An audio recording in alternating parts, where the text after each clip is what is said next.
Des travaux pour rafraîchir cet appartement tout juste acquis. À Bruxelles, l'activité immobilière reste stable depuis le début d'année. Selon le nouveau baromètre des notaires, le prix moyen d'un appartement est de 273 000 €.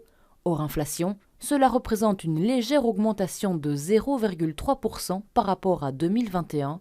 Pour les maisons, comptez 532 000 €, soit une diminution de 2%. Cette diminution, elle s'explique globalement parce qu'il y a évidemment eu un manque de confiance pour le moment sur les marchés. On constate qu'il y a vraiment cet élément, et l'élément premier, c'est d'une part la diminution des taux d'intérêt, c'est l'augmentation du prix des matières premières, c'est la crainte par rapport à la guerre. Tous ces éléments sont un ensemble de choses qui font que les gens sont plus prudents. L'envolée des prix durant la crise Covid semble s'arrêter, mais une ruée sur les biens n'est pas attendue.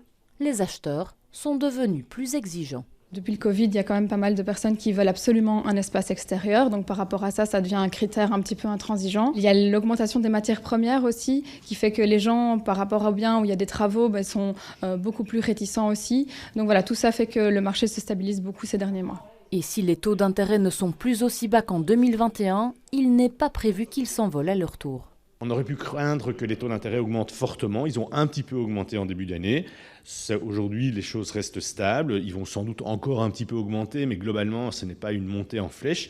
Et c'est heureusement d'ailleurs, parce que sinon sur le marché, ce serait compliqué. Mais aujourd'hui, il y a encore moyen d'avoir des crédits à des taux de l'ordre de 2%, 2,2%, ce qui est évidemment un peu plus cher que ce qu'on payait il y a un an. Le marché immobilier a donc retrouvé une certaine sérénité, mais en région bruxelloise, les prix restent parfois bien plus élevés que dans le reste du pays.